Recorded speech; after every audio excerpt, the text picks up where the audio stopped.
জল খেতে এসে। হ্যাঁ ওই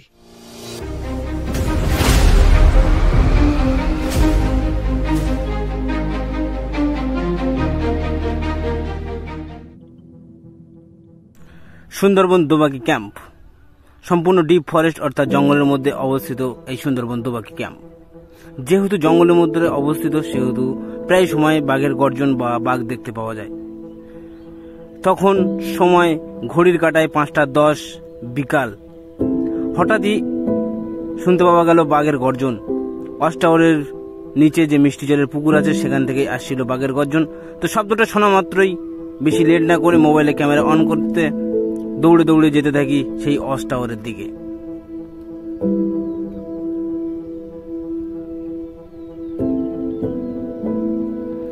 তারপর অস্টারে এসেই যেটা দেখতে পাই, একটি বাঘ তার নগ্ন দেহ নিয়ে একটি পুকুর থেকে জল চুরি করে খাওয়ার চেষ্টা করছে।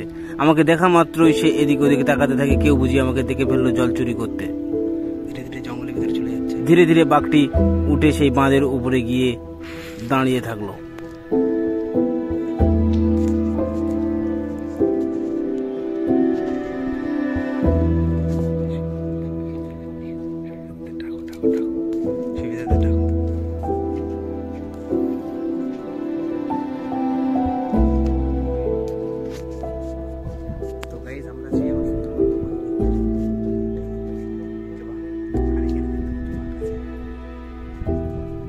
তো বাঘটি দেখা মাত্রই আমি বিশাল জোরে উল্লাস করে ফেলি। আর সেই উল্লাস শুনতে পেয়ে বাঘটি ধীরে ধীরে জঙ্গলের ভিতরে ঢুকে যেতে লাগলো গাছের আড়ালের দিকে। আমরা তখন ছিলাম দুজন, আমার সহকর্মী শতদলবাবু আর আমি। তবে আমাদের বিশ্বাস ছিল যে বাঘটি আবারও আসবে জল খেতে। তো আমাদের ক্যাম্পের বাকি সদস্যদেরকেও ডেকে নিলাম, যারা যারা বাঘ দেখতে ইচ্ছুক, কারণ বাঘটি আবারও আসবে জল খেতে, সেই সুযোগে যদি সবাই দেখতে পায়।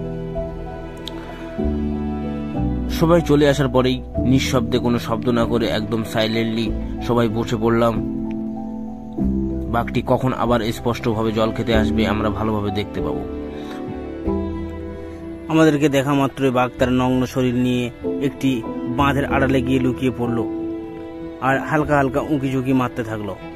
আমরাও অপেক্ষা করতে থাকি বাঘটি তার নগ্ন দেহ নিয়ে কখন আমাদের সামনে আসবে আর আমরা স্পষ্টভাবে দেখতে পাবো তার শরীরটিকে।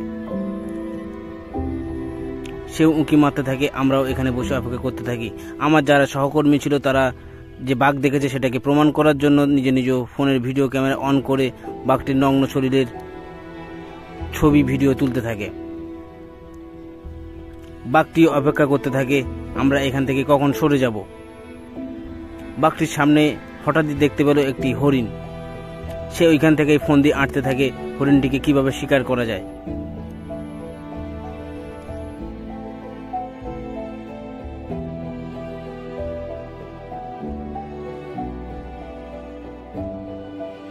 বাঘটি যেখানে বসেছিল সেখান থেকে সে স্থান পরিবর্তন করে। এবার দেখা যাক কোথায় গিয়ে বাঘটা দাঁড়ায়।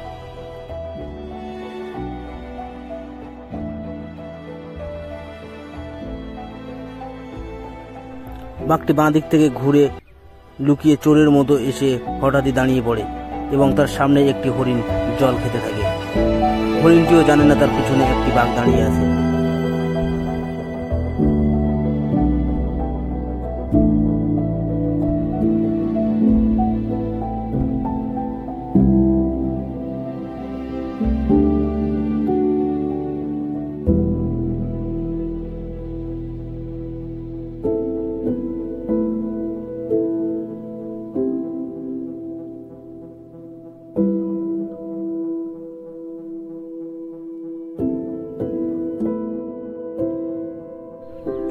বাঘ আর হরিণ সামনাসামনি, দুজনেই চোখে চোখে। দেখা যাক হরিণটি কি করে আর বাঘটাও আবার কি করে।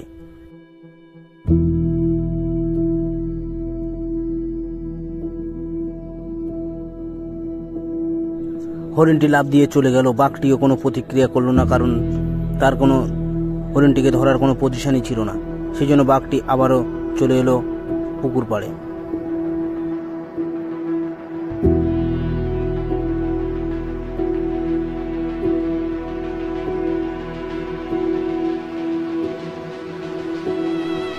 হরিণটিকে শিকার করতে ব্যর্থ হয়ে সে আবারও চলে আসে পুকুর পাড়ে জল খেতে। যতটুকু জল চুরি করে বাকি খাওয়ার ছিল সেই জলটিকে খেয়ে সে এদিকে ওদিকে তাকাতে থাকে এবং দেখতে থাকে আরো কোনো হরিণ বা কোনো কিছু তার সামনে আসছে কিনা শিকার করার মতো।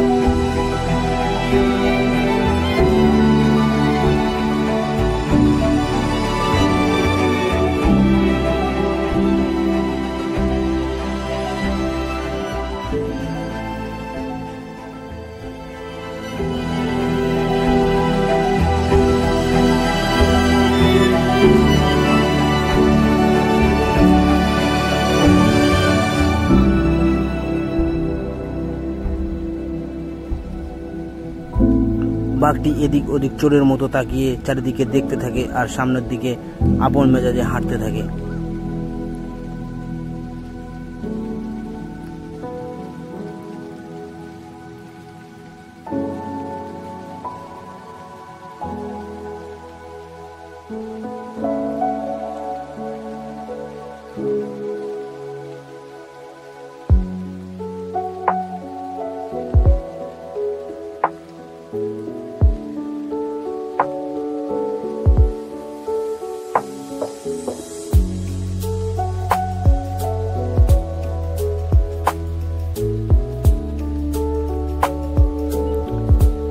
হাঁটতে হাঁটতে ক্লান্তি হয়ে হঠাৎই বাঘটি মাটিতে ডুব করে বসে পড়ে এবং সেখান থেকেই সে চারিপাশের পরিবেশ দেখতে থাকে, পরিবেশের মজা নিতে থাকে, পুকুর পাড়ের পরিবেশ উপলব্ধি করতে থাকে।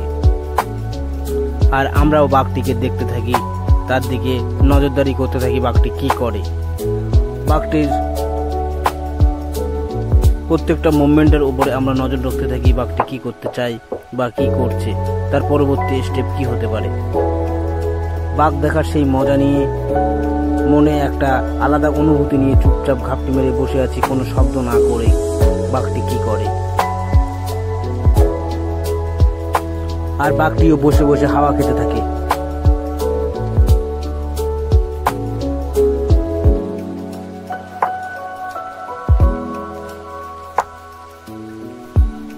জল চুরি করে খাওয়ার সময় সঙ্গে ফ্রিতে পাওয়া যাচ্ছিল হাওয়া। তো জল আর হাওয়া দুটোই খেয়ে সম্পূর্ণভাবে বসে রেস্ট নিয়ে তার মনে হলো যে এখানে আর থাকাটা উচিত হবে না, আবার পরে চুরি করতে আসবো, সেই চুরি করতে গিয়ে ধরা পড়ে যায়।